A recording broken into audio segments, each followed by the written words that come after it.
చిత్రోదయకు స్వాగతం మిత్రులారా. ఈరోజు వాయిదాలో మనం ఎవరి గురించి మాట్లాడదామంటే అండి, ఒక ప్రముఖ మహిళా సంఘ నేత అనొచ్చా, మరి అధ్యక్షురాలో తెలియదు కానీ నాకు. అక్కడ అటు అస్తమానం టీవీలోనే కనిపిస్తూ ఉంటారండి ఈవిడ. పైగా చాలా సెలెక్టివ్‌గా, అంటే విచిత్రమైన విషయం, చాలా సెలెక్టివ్‌గా రెస్పాండ్ అవుతుంటారు. ఏదైనా గొడవ జరిగినప్పుడు, ప్రాబ్లమ్ వచ్చినప్పుడు అందరి విషయాల్లో రెస్పాండ్ అవ్వరు మళ్ళీ. ఇప్పుడు ఎక్కడో ఏదో డాక్టర్‌కి ఏదో జరిగింది, కోల్కతాలో డాక్టర్‌కి ఏదో జరిగింది, ఒక లేడీ డాక్టర్‌కి ఏదో జరిగింది, రెస్పాండ్ అవ్వరు. చాలా సెలెక్టివ్‌గా రెస్పాండ్ అవుతారు. ఎలా ఉంటదంటే అండి, డబ్బులిచ్చి మాట్లాడమంటే మాట్లాడతారు చూడండి, అలా అంటే అలా అనిపిస్తది మనకు చూడడానికి. ఎందుకు ఈ స్పెసిఫిక్ విషయానికని చెప్పి. సరే, ఆవిడ ఈ మధ్య కాలంలో ఒక స్టేట్మెంట్ ఇచ్చారు. ఏదో ఇంటర్వ్యూకెళ్లారు, ఖాళీ పనే ఉంది సార్, బోలెడు మంది ఖాళీగా ఉన్నవాళ్ళు ఉంటారు కదా, ఇంటర్వ్యూలు తీసుకుంటూనే ఉంటారు. ఈవిడ ఖాళీనే, వాళ్ళు ఖాళీనే. ఇంటర్వ్యూకెళ్తే అండి, ఆవిడ అడిగింది, ఆవిడ పాయింట్ వేరే. ఆవిడ అడుగుతున్న పాయింట్ వేరే. ఇప్పుడు పెద్దవాళ్ళు అయిన తర్వాత చూడకుండా, కొడుకు కోడలు ఉంటే చూడకుండా వృద్ధాశ్రమంలో జాయిన్ చేస్తారంట. అప్పుడు వృద్ధాశ్రమంలో ఫస్ట్ థింగ్ అండి, వృద్ధాశ్రమంలో జాయిన్ చేసి వాళ్ళని జాగ్రత్తగా చూసుకోవడం. అంటే జాగ్రత్తగా చూసుకోవడం అంటే అండి, ఇప్పుడు కొడుకు కోడలు ఇండియాలో ఉండరండి. ఫర్ ఎగ్జాంపుల్ ఎన్ఆర్ఐలు, ఈవిడ అక్కడ ఉండలేదు, వాళ్ళు ఇక్కడికి రాలేరు, వాళ్ళని తీసుకెళ్ళి వృద్ధాశ్రమంలో వేశారని అనుకుందాం. అప్పుడు నెలకి 25,000 30,000 ఖర్చు అవుతుంది సార్. ఆవిడ మధ్య మధ్యలో పుణ్యక్షేత్రాలకు వెళ్తూ ఉంటారు, ఎక్కడికన్నా వెళ్తుంటారు, ఆవిడకి నచ్చినట్టు చేస్తుంటారు. ఆవిడకి సపరేట్ రూమ్. ఇప్పుడు నేను ఇంత డీటెయిల్గా ఎలా చెప్తున్నారు నువ్వు అని అడిగితే నేను చెప్తా. మేము ఆ మధ్యన ఏదో కార్యక్రమం పని మీద ఇట్లాగే ఉంటాయి కదా సార్, వీకెండ్లో ఏదో సర్వీస్ కార్యక్రమం అని చెప్పి, సర్వీస్ ఏదో ఉందని చెప్తే వెళ్ళాం సరదాగా. చాలా బాగుంది. ఎక్కడో హైదరాబాద్కి ఒక 60-70 కిలోమీటర్లు వస్తుందండి. అవుట్స్కట్స్లో మంచి మొక్కలు చెట్లు ప్రశాంతంగా ఉంది. అక్కడ వృద్ధాశ్రమం కట్టారు. ఒక వైఫ్ అండ్ హస్బెండ్, ఇద్దరు డాక్టర్స్ అట. నిజంగానే సేవ చేస్తున్నట్టండి వాళ్ళు వాళ్ళ పని వాళ్ళు చేసుకుంటూనే ఉంటారు. ఒక నర్సు మాత్రం అందుబాటులో ఉంటారు డే మొత్తం. ఈ డాక్టర్స్ వీళ్ళ హాస్పిటల్కి వెళ్ళి వచ్చేస్తూ ఉంటారు. వాళ్ళ ఇల్లు కూడా అక్కడే, దాని దగ్గరలోనే. ఎవరో ల్యాండ్ ఇచ్చారట, పెద్ద ఆయన ఇల్లు అక్కడ ఆశ్రమం కట్టి చక్కగా పెట్టారు. అయితే దాంట్లో కొన్ని ప్రీమియం సర్వీసులు ఉన్నాయి. ప్రీమియం సర్వీస్ అంటే ఏంటంటే, కొంచెం డబ్బులు ఎక్కువ కడితే వాళ్ళకి సపరేట్ రూమ్ ఉంది. చక్కగా అక్కడ ఒక చిన్న దేవాలయం ఉంది. ఆ ఆవరణలో బోల్డెన్ చెట్లు, వాళ్ళు రోజంతా టైంకి భోజనం, టైంకి కాఫీ, టైంకి టీ. ఇంకేం కావాలి సార్, వాళ్ళు ఎంజాయ్ చేస్తారు. నేను అదే అంటున్నా అండి, ఒకప్పుడు రోజులు కాదు ఇవి. ఇలా చేస్తే పాపం, ఇలా చేస్తే తప్పు, దీన్ని తప్పు. నేను ఎవరిని సమర్థించట్లేదండి, అలానే ఎవరిని వ్యతిరేకించట్లేదు కూడా. ఎవరి పరిస్థితులు వాళ్ళవి. డబ్బులు ఇచ్చి అక్కడ ఉన్న వాళ్ళు కూడా ఉన్నారు కొంతమంది. అందులో ఒక ఆవిడండి, నాకు కొంచెం నాకే కాదు చాలామందికి ప్రాబ్లం ఉంటుంది. అలాంటి ప్లేసెస్కి వెళ్ళాలంటే కొంచెం బాధగా ఉంటుంది. ఏం చూడాల్సి వస్తుందో, ఏం వినాల్సి వస్తుందో అని టెన్షన్గానే వెళ్ళండి. ఒక ఆవిడ చాలా హ్యాపీగా నవ్వుతూ ఉన్నారు. ఆవిడే పలకరించి, ఏ ఊరమ్మనేది అని చెప్పి, ఇంత యాక్టివ్గా ఉన్నారంటే ఈవిడ అనుకుంటే ఆవిడ చెప్పింది. వాళ్ళకి అబ్బాయి అమ్మాయి ఉన్నారండి. అమ్మాయి అల్లుడు ఆస్ట్రేలియాలో ఉంటారట, అబ్బాయి అల్లుడునేమో యుఎస్లో ఉంటారండి. ఆమె ఏం చెప్పిందంటే, మాకు బంజారా హిల్స్లో మంచి పెద్ద ఇల్లు ఉందమ్మా, ఒక్కదాన్నే ఉండాలంటే భయం వేస్తుంది. పని మనిషిని కూడా నమ్మలేని పరిస్థితి ఉంది ఈ రోజుల్లో. ఒక్కదాన్నే ఉండాలంటే భయం వేస్తుంది. మా ఇంట్లో బంగారం ఉంది, డబ్బులు ఉన్నాయి, అన్నీ ఉంటాయని అందరికీ తెలిసిపోయి, కానీ పోనీ ఎక్కడైనా బ్యాంకులో పెట్టానన్నా నమ్మరు. ఉంటాయి, ఏదో ఒక మూల ఉంటాయని అనుకుంటారు. భయం వేస్తుంది, అందుకని ఇక్కడ ఉంటున్నాను నేను వచ్చి. నాకు వీళ్ళందరూ ఫ్రెండ్స్ అయిపోయారు, హ్యాపీగా ఉన్నాను నేను. ఆవిడకి సపరేట్ రూమ్ చూపించారు. ఆవిడ సపరేట్ రూమ్ అండి. సేమ్ మీకు ఇల్లు ఎలా ఉంటుంది, అపార్ట్మెంట్లో ఫ్లాట్ ఎలా ఉంటుంది, అలాగే ఉంది హ్యాపీగా. ఆవిడకంటూ సపరేట్ ఉందంతా. సో ఆవిడ కావాలన్న ఫుడ్ తెప్పించుకోవచ్చు, బయట తినాలనిపిస్తుంది. నేను చెప్తుంటా, ఆవిడకంటూ ఫ్రెండ్ సర్కిల్ ఉంది అక్కడ. She just enjoying her life. ఒక్కొక్కరిది ఒక్కొక్క వ్యూ పాయింట్ సార్, మనం ఎవరిని ఏమీ చెప్పలేము. సరే, వృద్ధాశ్రమం గురించి పక్కన పెట్టేద్దాం. ఆవిడ అడిగిన క్వశ్చన్ ఏంటంటే, ఇంతకేనండి, ఒక ప్రశ్న అడిగారు. ఏమడిగారంటే, కూతురు అదే అల్లుడు సారీ కొడుకు కోడలు తల్లిదండ్రులను చూడకుండా వృద్ధాశ్రమంలో పడేస్తున్నారంటే, వృద్ధాశ్రమం సంగతి పక్కన పెట్టండి సార్, నాకు ఒక విషయం చెప్పండి. అసలు అత్తగారిని చూడాల్సిన కర్మ కోడలికి ఏంటి? అసలు అది ఎందుకు ఉంటుంది? ఆ బాధ్యత కోడలికి ఎందుకు ఉంటుంది నాకు చెప్పండి అంటుంది ఇప్పుడు. అది ఉంటే కొడుకు ఉంటుంది, కోడలికి ఎందుకు ఉంటుంది? ఎందుకంటేనమ్మా, కొడుకు మీద హక్కులు మొత్తం అప్పగించేశారు కదా, దొబ్బెట్టేశారు కదా కొడుకు మీద హక్కులు మొత్తం, అందుకనే ఉంటుంది. అలాగే కూతురు తల్లిదండ్రులు కూడా అడగొచ్చు, నాకు ఒక్కతే కూతురు అయ్యా, మాకు ఏదైనా వస్తే ఆవిడ చూసుకోవాలి కదా వచ్చి అంటే, వీల్లేదు అనడానికి వీల్లేదు భర్త. ఎలా చేయాలి వాళ్ళని చచ్చినట్టు? అవునా కదా? రెండు పక్కల నుంచి ఆలోచిస్తే కరెక్టే కదండి. ఇప్పుడు ఎంతమంది హ్యాపీగా ఉంటున్నారు సార్. ఇప్పుడు అందరు కోడలు అట్లాగే ఉన్నారండి, అత్తమామల్ని హింస పెడుతూ నానా అట్లా ఉన్నారండి నిజంగా. ఇప్పటికీ 50 ఏళ్ళు వయసు వచ్చిన వాళ్ళు కూడా ఇంకా వాళ్ళ అత్తగారిని చూసుకుంటున్న వాళ్ళు ఉన్నారా లేదా కదా? మరి అలాంటి సమాజంలో జనరలైజ్ చేసేసి నువ్వు కొత్త అర్థాలు చెప్తూ నోటికొచ్చినట్టు వాగుతూ ఉంటే ఇంత ఏం చేయాలి సార్ ఇలాంటి వాళ్ళని అసలు? ఇంకా చాలా మాట్లాడింది ఆవిడ. అసలు బాధ్యత ఎట్లా ఉంటుంది? ఎందుకు ఉంటుంది? ఇప్పటికే అసలు నన్ను అంటుకు ఒక నామాలు కాకన్నట్టు ఉన్నారు సమాజంలో. ఇలాంటి పిచ్చి పిచ్చి కూతులు విన్నారనుకోండి కొత్త జనరేషన్ పిల్లలు, అవును నిజమే కదా, మాకు బాధ్యత ఎక్కడ ఉంది? ఎందుకు ఉండదమ్మా బాధ్యత? ఆడిని బడితిని పెంచినట్టు పెంచారు, చిన్నప్పటి నుంచి పంది పిల్లని మేపినట్టు మేపారు, దున్నపోతుని పడుకోబెట్టినట్టు పడుకోబెట్టి మేపారండి. ఇంత పొడుగయ్యాడు, బోళ్ళని చదువు చదివించారు, బోళ్ళని జీతం వస్తుంది, ఆడి జీతం వాడుకుంటావు, వాడి జీవితాన్ని వాడుకుంటావు, వాడి ఇల్లు అంటే వాడి ఇల్లు ఏంటి, ఇద్దరిదే కదా. నేను అదే చెప్తున్నా, ఇద్దరిదే అని అనిపించుకుంటున్నారా లేదా? రైట్, ఎవరైనా సంపాదించిన ఇద్దరూ కలిపి అదేదో ఓ పద్ధతిగా తల్లి బిడ్డ న్యాయం అని వెళ్ళిపోతుంటే మధ్యలో ఇంకో ఇలాంటి బయట వాళ్ళు వచ్చి నోటికి వచ్చినట్టు వాగితే, కనీసం ఇలాంటి వాగుడు వాగేవాళ్ళు లేడనుకోండి సార్, అత్తగారని కాకపోయినా ఎవరో అనాథ స్త్రీకి పెట్టినట్టన్నా ఇంత అన్నం పెడతారు ముసలి వయసు వచ్చిన తర్వాత. ఇలాంటి వాగుడు విని ఇన్స్పైర్ అయ్యారు అనుకోండి ఎవరొకరు, ఇక అంతే. అదే అత్తగారు కనుక ఒక 80 సవర్ల బంగారం ఉండి ఓ 25 ఎకరాల పొలం ఉందనుకోండి, తస్సది టైంకి కాఫీ వచ్చేస్తుంది, భోజనం వచ్చేస్తుంది, అడగకుండానే మర్యాదలు గౌరవాలు అన్నీ వచ్చేస్తాయి. ఇప్పుడు భర్త అయినా భార్య అయినా సరేనండి, భార్య భర్తలు ఎవరైనా సరే అత్తమామ లేకుండా లేరు కదా. వాళ్ళు ప్రాబ్లమేటిక్ అయితే కాల్చుకు తినే రకాలైతే అది వేరు, అది ఎలాగో అంత దూరం రాదు, ఎప్పుడో విడిపోతారు, అది వేరే విషయం. నేను అంటుంటే కలిసి ఉన్న వాళ్ళన్నా కుదురుగా ఉండేవచ్చు కదా, ఈ వాగుడు ఎందుకు?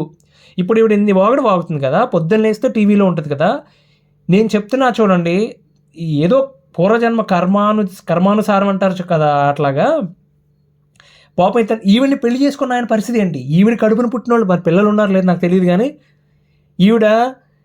ఈవిడకున్న ఫెమినిజం అంటే అసలు అర్థమే మార్చేస్తారు. ఫెమినిజం అంటే అది కాదు, వీళ్ళు మాట్లాడేది ఫెమినిజం కానే కాదు అసలు. రైట్, సో పొద్దున్న లేచి పెసరట్టు ఉప్మా చేసింది అనుకోండి ఈవిడ, ఏమండి పెసరట్లో పప్పు లేదు, ఉప్మాలో ఉప్పు లేదు, చట్నీలో కారం లేదు, కానీ ఏమీ మాట్లాడడానికి వీల్లేదు. ఏం మాట్లాడుతున్నావు నువ్వు? అసలు నీకు పెసరట్టు ఉప్మా చేసి పెట్టే కర్మ నాకేంటి అని అడుగుద్ది అనమాట. ఆ నోరు మూసుకొని తినాలి.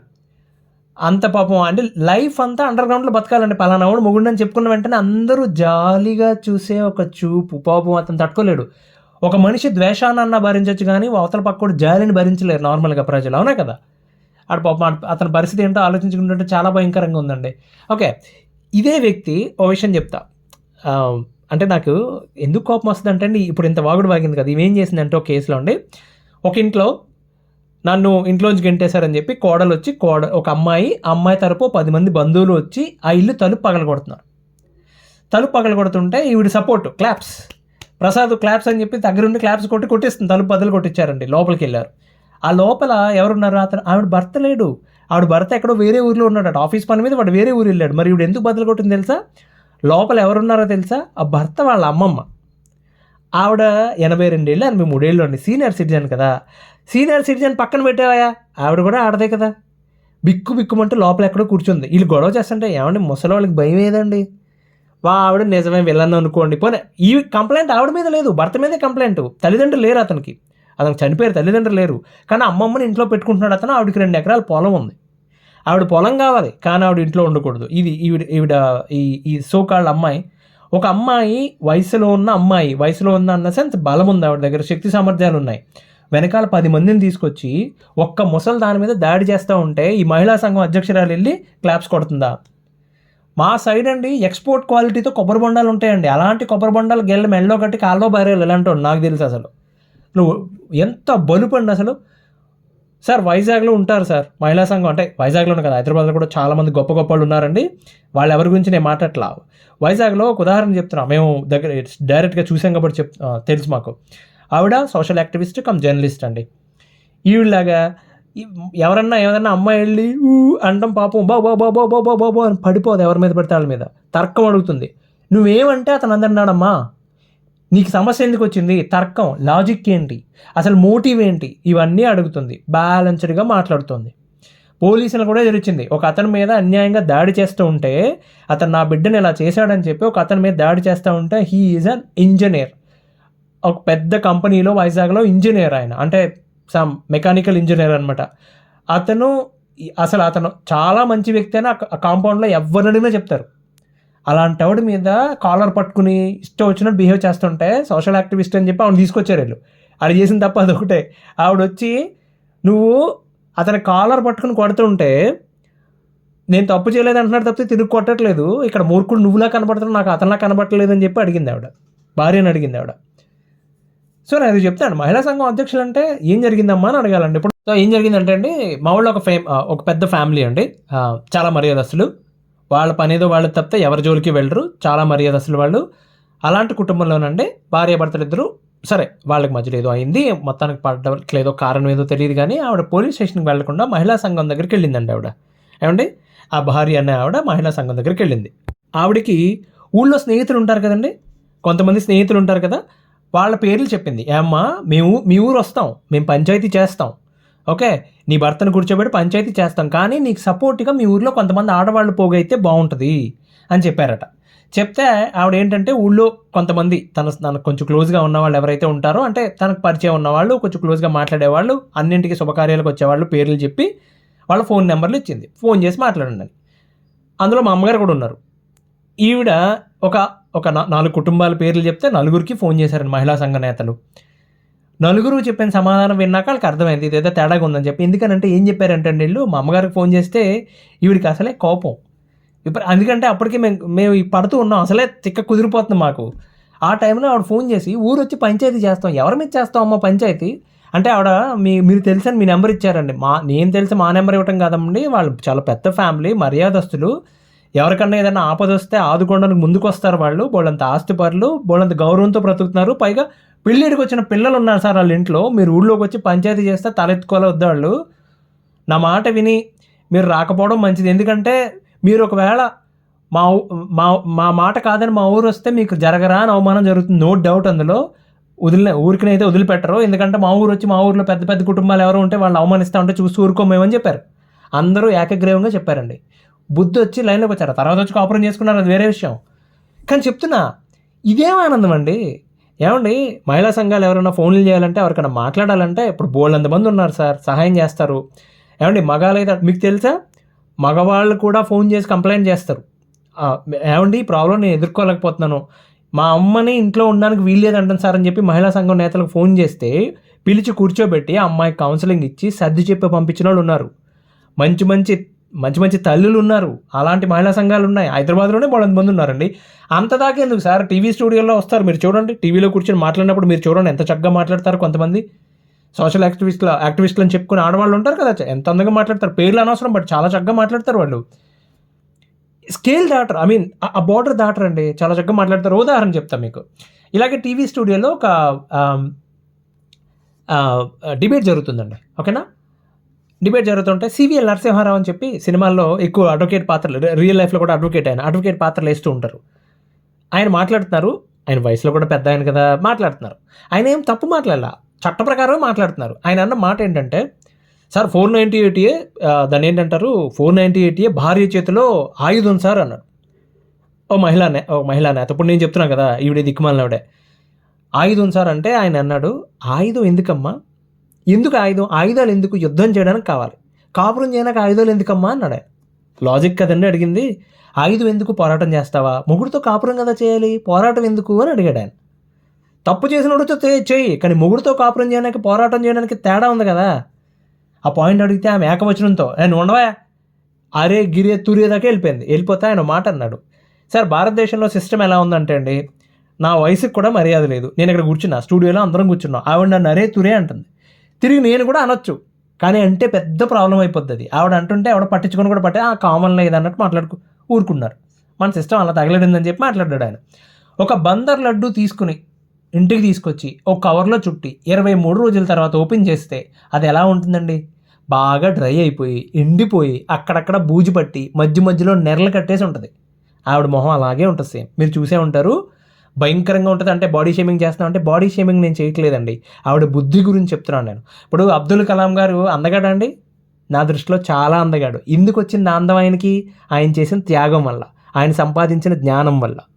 అది ఆయనకి అందాన్ని తీసుకొచ్చి పెట్టింది. అలాగే ఈవిడ బుద్ధి ఈవిడికి ఆ రూపం తీసుకొచ్చి పెట్టింది. మనం ఏం చేయలేం. ఓకే.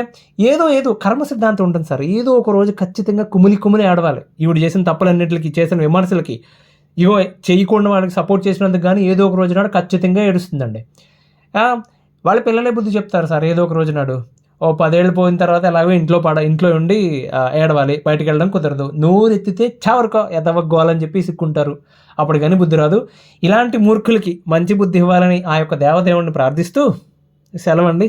మళ్ళీ వాయిదాలో మళ్ళీ కలుద్దాం. ఇంకెంతమంది దిక్కుమాలను చూడాలో.